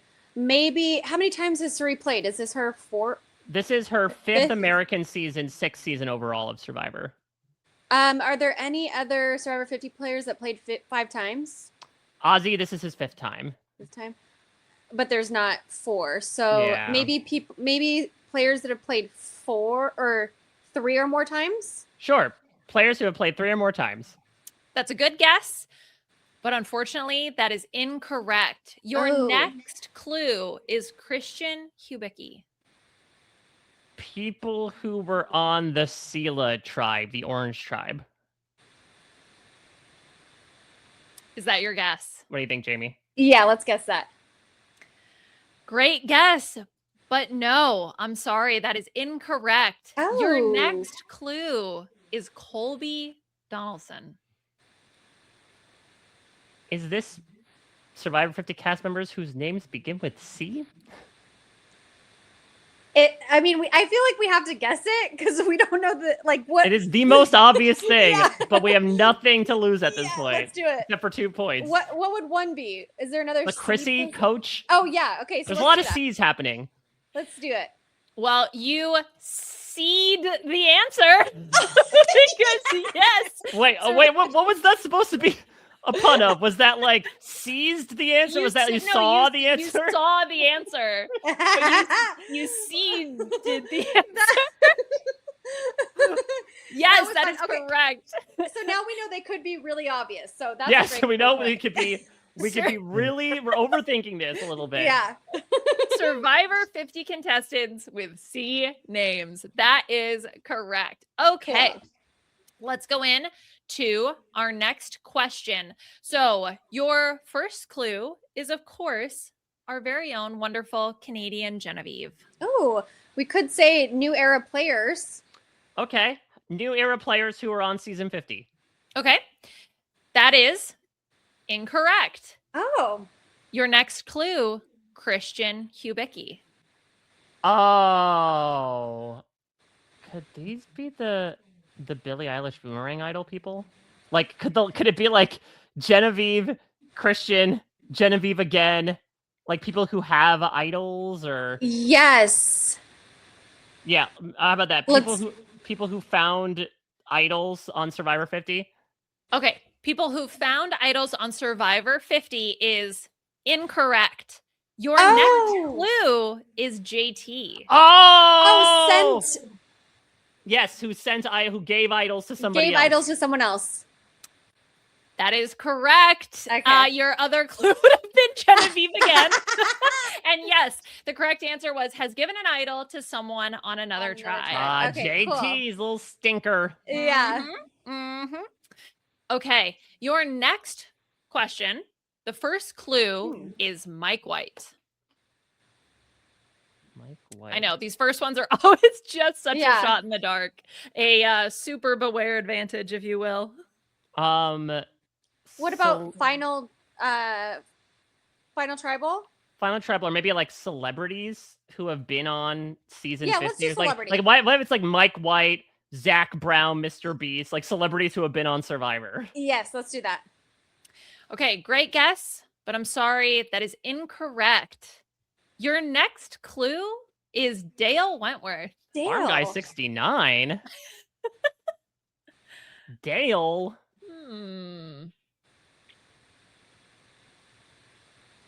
Dale. Dale. What do Mike White and Dale Wentworth have in common? Incredibly alabaster white skin. Yes, pale is just the answer. Oh man. How old was What? Dale when he played Sam Mondelsor? Maybe it's like players above a certain age. Oh yeah, let's guess that. Yeah, 'Cause let's go with how old players. is Mike was in it. Was 54 when he played. Let's Let's do go- players above 50. Yeah, players who have played. Debbie Fitting. Players who have played above the age of 50. You know what? Not gonna lie, do love that. But no, I'm sorry, that is Oh. incorrect. Monica. Clue, Monica. Monica Okay. Padilla is your next clue. Okay, wait. Okay. I feel like Monica Padilla went out in like. I think she went out in like a 3-2-1 in Cambodia. And I think Mike obviously went out in a 3-2-1 here. Okay, there it is. So maybe I don't know. I don't remember Dale I going can't out in a remember 3-2-1, Dale. but maybe they like split the votes against him just in case he had an idol. Like if the final one's Courtney Merritt, then we probably know because she's the biggest example. So I guess it's Yeah, Mike let's do here. that. Okay, you're gonna go ahead Split and lock 3-2-1. in players who are voted out in a 3-2-1 3-2-1.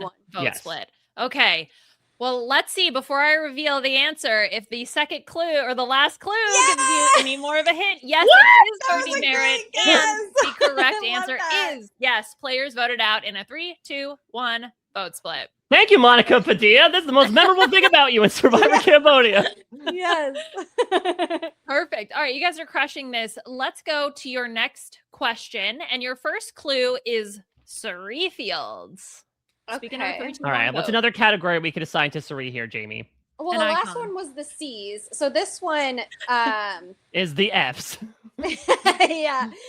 Maybe this one we start with returning players 3 or more seasons. Sure, let's do that. Okay. Solid guess. I'm sorry. That is incorrect. Your next clue, Parvati Shallow. Black Widow. The Black Widow Brigade. Black Widow Brigade. I'm sorry. That is incorrect. Boston Rob. Oh.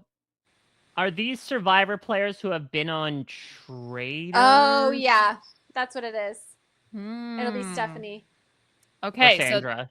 that is the answer that you're locking in? I think so, yeah. Yeah. Well, you are correct Okay. because Rob Sestronino, Oh! our very own, have been on the Traitors. Love it. Okay, Don't great. tell Jeff. Yeah, I know. Your last Oh. question. Okay, your Let's first see. clue for your last question is Sandra Diaz Twine. Okay, so this is the last question, Jamie. So I'm trying to head game this a little bit. I feel like it's not going to be obvious. I feel like they saved the hardest one for last.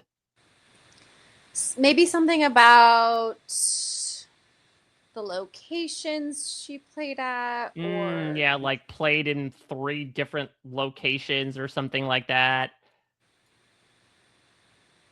So played in multiple locations. What do you think? Yeah, I mean, Okay. yes. I think it's a good guess, but unfortunately not. Ooh. John Cochran is your next clue. Okay, so this can't be winners. I'm discounting the idea that they would finish on that note if these are all Survivor winners. There's got to be some other wrinkle here. Is it something with, let's see, John Cochran?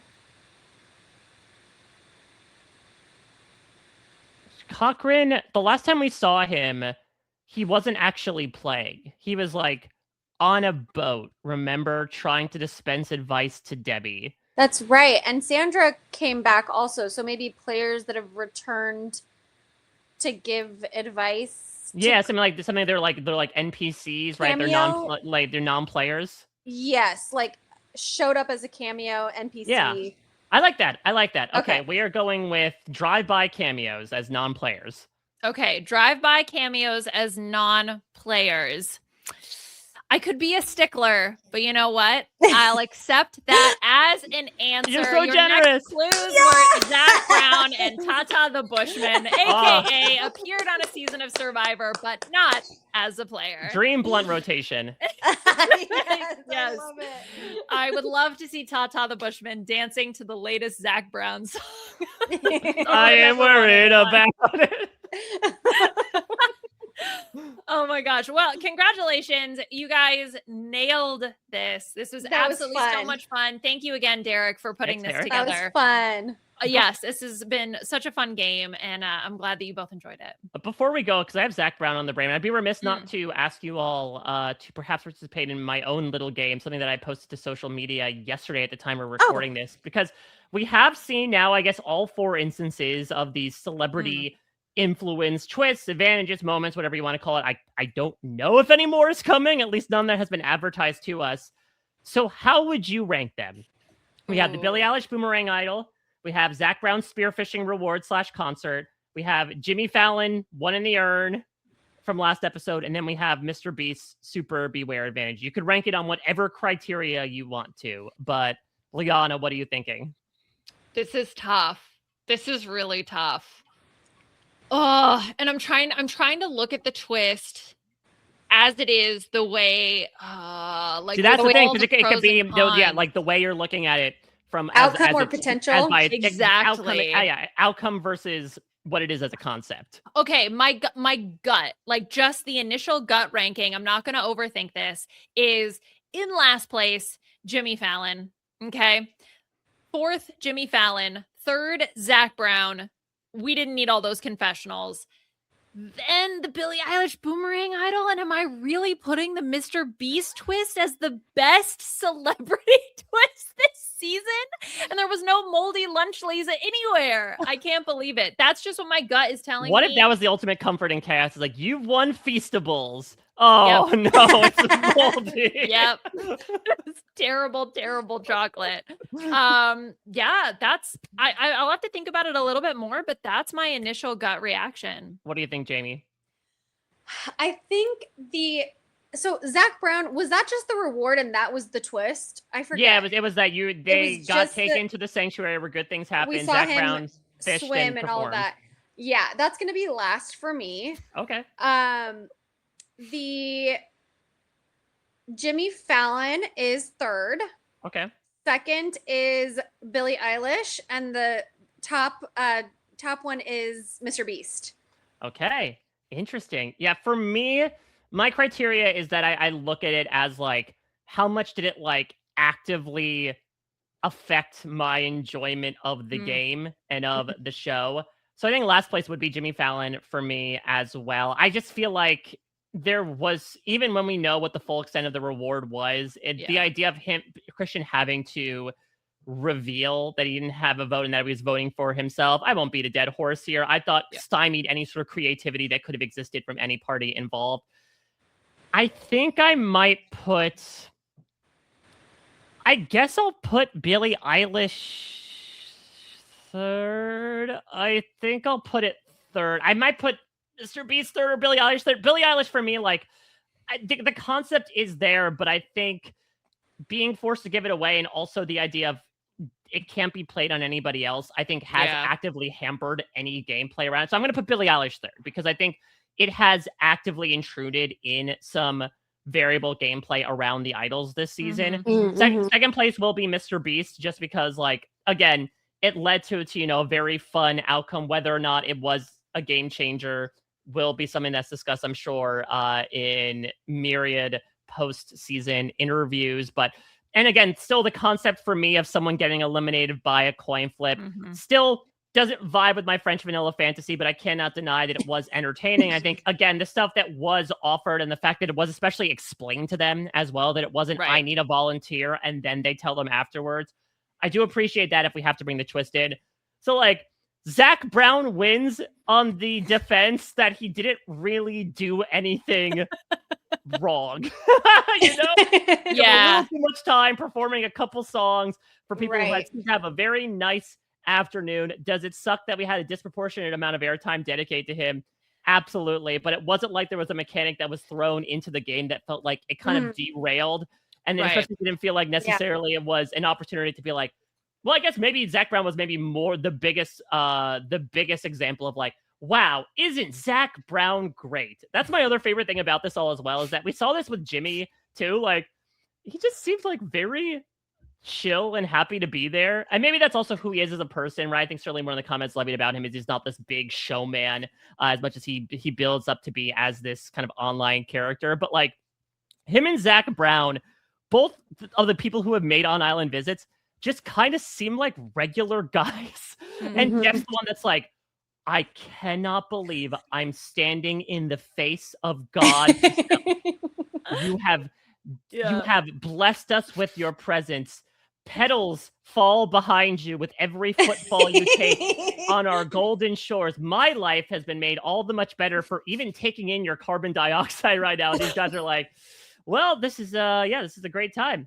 I got to get back to what I've got going on in the States, but happy to breeze by for a weekend. I think Mr. Beast was, I mean, I don't know. Like, obviously this is me superimposing my own feelings, but the fact that Mr. Beast kept like relying on the prayer hands, I was like, he's uncomfortable. He's like, yeah, thank you. Well, because I think a lot of people have said, and I watched the Beast Games episode, and like, there's actually a very fun moment where, they do a tribal council and like Jimmy calls them in and Jeff's like, you don't need to like yell. You can be like, command them through like the silence. And Jimmy's like, oh, that's actually really handy. So like, you could tell he's still trying to kind of find his legs in that TV presenter role. So, and then, was also kind of odd in that I think he felt like he was intruding on something the entire time he was out there. Considering the last thing he said is he receded into the night, was like, I hope I didn't ruin anything, guys. I'm so sorry. Yeah, well, and also, like, they put him in such an awkward space, like, right in the middle. It was so uncomfortable. Like, if I were him, I would feel so uncomfortable just sitting there. Oh, yeah. His cuck chair. Yeah, he did a good job, though, and I always wonder if we did see the whole interaction, how much more did he contribute to it? And was there, because I think there was a rumor where it was like, oh, they're going to have to re-edit this episode to make sure that it's not giving him confessionals. But I think that it was awkward. But I do love, though, that, the people that they brought on for all of the twists, they are all, it's interesting when you hear a celebrity is a fan of the show, so it's, it was fun to see how much he's grown up watching it, and same with Jimmy Fallon and Zach Brown. So hearing their stories and their relationship with the show was fun. I do wonder how many people they brought on. Like if there's Mr. Beast super fans, like does he have the fandom that's like, oh my gosh, we have to catch him on Survivor? Well, that's a good question. Let me check the ratings. I don't know if the full facts and figures have come out, but might be interesting to see if they got the bump at all. Okay, so Survivor. Or are they just YouTubers? Like, isn't he on YouTube mainly? Yeah, they should have dual streamed it to the Mr. Beast YouTube channel. Or maybe, do you think Jeff's going to be on like a Mr. Beast video, like saying, come watch me on Survivor or something? Oh, right. Yeah, maybe. Great question. It's part of the contract. I did mention this. I was like, man, I would have loved to have seen the contract between Survivor and Beast Industries, I guess. Yes. Of like how that worked. Like, did Jimmy act like, did Mr. Beast Industries actually give them $1 million? Or like, I have to imagine that's the case. Yeah, like, that is mere, like, literally the equivalent of $1 million to Mr. Beast is that one coin that was flipped. Like, this it's a chump change him. He's like, oh yeah, $1 million. Like, I got that in my pockets right now. Like, I'll just turn it out and let you have it. Like, I have to imagine that ends up being the case. And also, for those who don't know, I'm pretty sure the Beast Games crossover was filmed around this same time. And it's actually an interesting sort of back-to-back watch as well, because then you sort of see like Jimmy hosting with Jeff taking the back seat versus Jeff hosting with Jimmy taking literally the side seat to it. Like it's an interesting dichotomy there, a nice double feature creature feature perhaps. I'm trying to look right now. I don't know actually if really anything moved the needle that much with Mr. B showing up. But I think, Jamie, you bring up a good point in that, like, it actually does, while I think, again, the spectacle of bringing these people on, and especially dedicating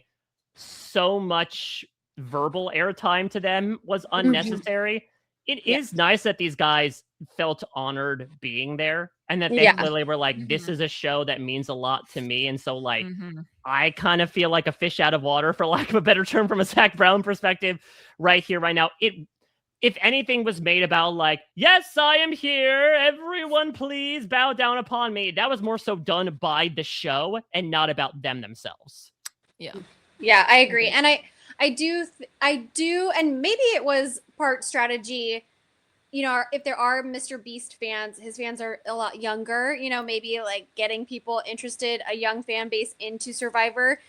However, though, I am looking forward to, in the future seasons, in the 50s, getting back to the purest Survivor, where it's like, all we need is the social, like, just show me more conversations and put the pieces together, rather than having, I mean, it's fun, it's a celebratory season for 50, but I'm looking forward to having zero like twists, I guess, or like zero. Yeah, I mean, listen, we still have more stuff to come, but it does feel like this episode is a fantastically refreshing indicator that, like, this cast can deliver in the right circumstances. And maybe this also means that obviously having someone like Rick there, not to say that like Stephenie was a major straw stirring the drink, but like clearly this is a piece taken away from someone like Jonathan, someone like Joe. What does this mean for them? So It does make me excited about what is to come, not only because we're barreling towards the end here and there's only a few episodes left, but like it's a very firm reminder that these people can bring fantastically good television. And when you throw in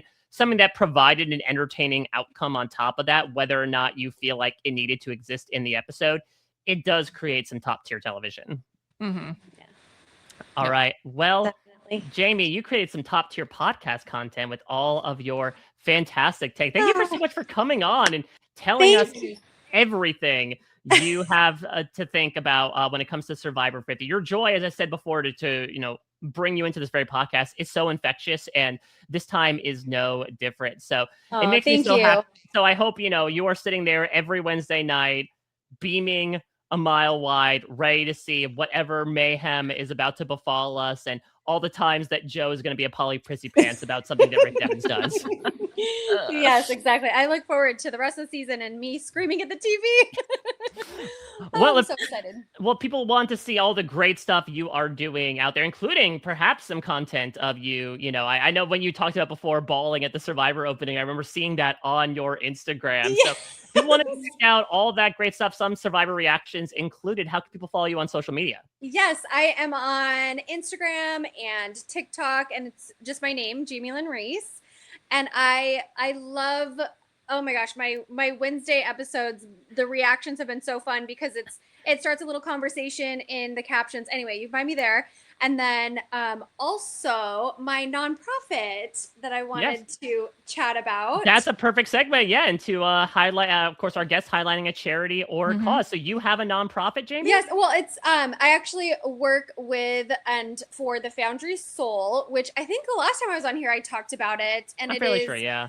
So it is a yoga nonprofit where we raise money through the Foundry is a yoga community studio here in Arizona, and there's one in California. Anyway, we raise money for students to go to teacher training, for yoga teacher training, but then also to serve underserved communities. So we do membership scholarships, and we help, we work with other nonprofits in the community, and it's a really great way to give yoga to communities that may not have access to it. And that's the goal, is to give more yoga, meditation to help heal these communities. Oh, that's such a beautiful, noble cause. Yeah, sometimes it just takes something like that to help clear the mind, to give you a brand new perspective on things. Sometimes it takes a full plate of charcuterie and a chocolate milkshake. Other times it's just, a nice sun salutation to greet the day. Exactly. All right. Well, of course, check out all the stuff that Liana and I have going on. I talked about my interview with Stephenie. That is up over at Parade. I got Australian Survivor stuff. Liana's got the PAL going on. But regardless, what's coming up next for both of us is episode 11 of Survivor 50. We'll see where we go from here. Is Rick Devens continuing to, churn through rock bottom here? But he does have an idol, and he's not afraid to use it, folks. And that's also fun. The pure irony that this man started the episode with everyone believing he had an idol from Tribal Council and it was fake. And now he did get an idol from Tribal Council. And that right there. Oh my gosh. Funny. Exactly. Absolute poetry. But I hope you enjoy the various stanzas we brought to this podcast. Let us know your thoughts in the comments. I would love to hear from you all in the comments as well, how you would rank the 4 celebrity moments, twists, advantages from your own personal criteria. And no matter what famous faces will grace your screens next week, Liana and I will be here talking about what goes down in episode 11. Special thanks to the entire team behind the scenes at RHAP for putting this podcast out for your eyes and ears, and Will from America for his fantastic song. That's a song that brings me right back to home, like ketchup hitting the ground. Thank you all again so much. Jamie, such a wonderful time. Thank you for coming on, submitting yourself to all the shenanigans that ensue across, talking through the shenanigans that happened in this episode. Liana, I'll be back next week covering episode 11 of Survivor 50. Until then, everybody, we'll check you out at your next stay. This is RHAP. We know reality TV.